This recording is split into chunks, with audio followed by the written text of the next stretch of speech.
The ghost detectives are on the case at the Theatre Royal in Margate and are hoping to find a ghost of one of its more celebrated actresses, Sarah Thorne. Before arriving at the theatre, another member of the team, clairvoyant Paul Hanrahan, claims to have had a premonition about Sarah. But what would he feel now? So this is the first time I've been in this building.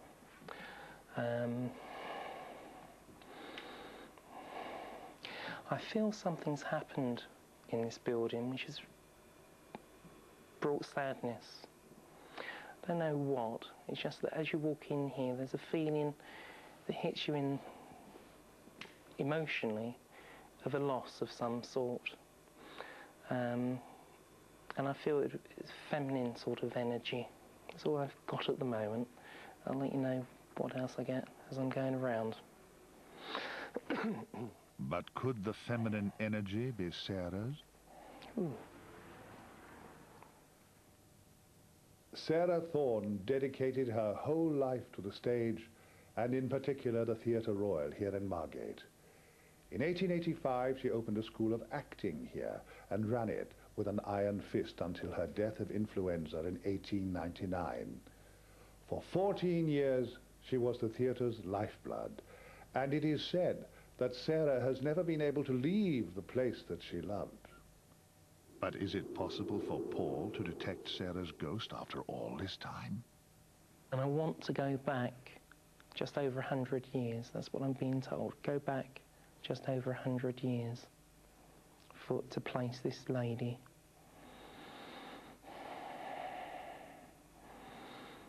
And she's telling me she would have worked here, so she wouldn't have been somebody who visited to watch something. She's telling me that she would have worked here or had some connection to this building.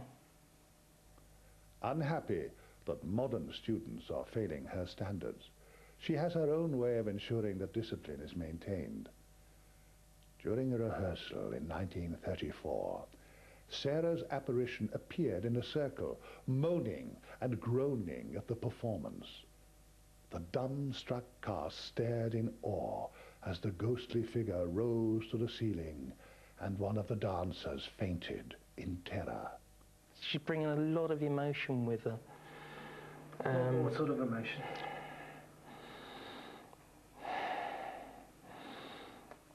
It's emotion, just emotion, deep emotion. I don't know whether she's making me, yeah, I'm going to have to stop because I'm losing the control over the thing. If I'm not careful, I'm going to go into trance, and I don't want to do that now. So can I stop, please? Sorry. That Sarah existed is not in question. Like countless others, her passion for the Theatre Royal is literally undying. But who's to say that her uncompromising spirit has never left? Legend or unbelievable lie?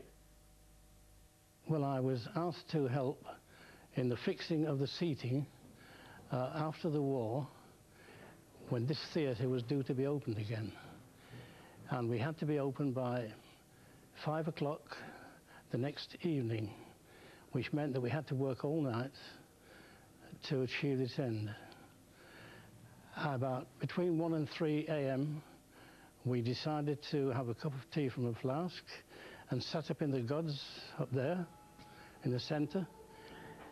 And during this period, this figure walked across the stage out towards the stage door, and it looked like a figure of a tall, slim lady.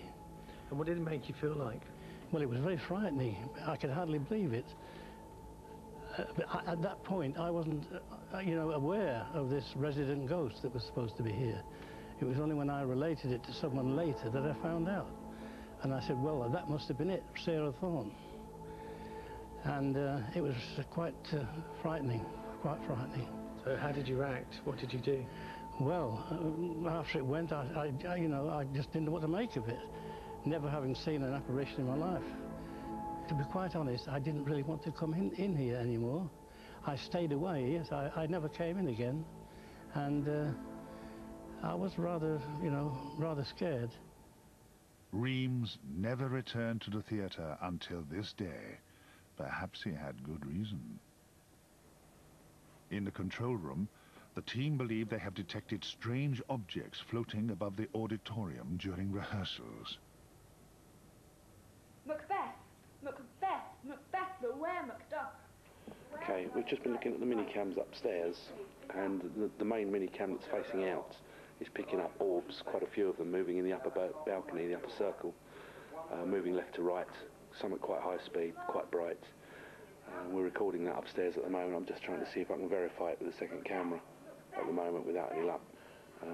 We're getting some lens flare and that on here, but we're not actually seeing the orbs on this one at the moment. But as I zoom into the area where the mini-cams are catching it, it's very dark, so I'm not really getting a very clear picture. He will not be commanded. Here's another, more potent than the first. Macbeth! Floating upwards. Repeat, upwards. Can you give me an area on that, Andy, please? Yeah, just above Mark's head. Not Mark, John, sorry. It's up on the second circle up, and the first circle up. And where's the pond that Lady growls around and top of Okay, just to eliminate the ones we had before, where is that camera position? Is it the one in the second box? Yes. Right, we've got 4 spotlights on the side of that box, which are giving us 4 light beams directly in front of camera. So I think we could have dust again there. Unlike the orbs photographed on stage by Andy, these are more easily explained. Let Mark get on with what he's doing. I'm going to go up there and just investigate, but I think you'll find it'll be light beams across, so it'll be close to lens, so it's probably going to be dust.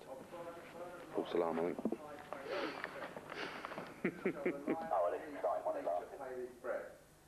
To time and mortal custom, yet my heart throws to know one thing. Tell me, if your art. While the ghost detectives continue to search for proof, there's one man who needs no convincing that the ghosts exist. Theatre manager Michael Wheatley Ward. We had a clairvoyant here about 6 years ago, and I'd often wondered why I'd been connected with this theatre most of my life.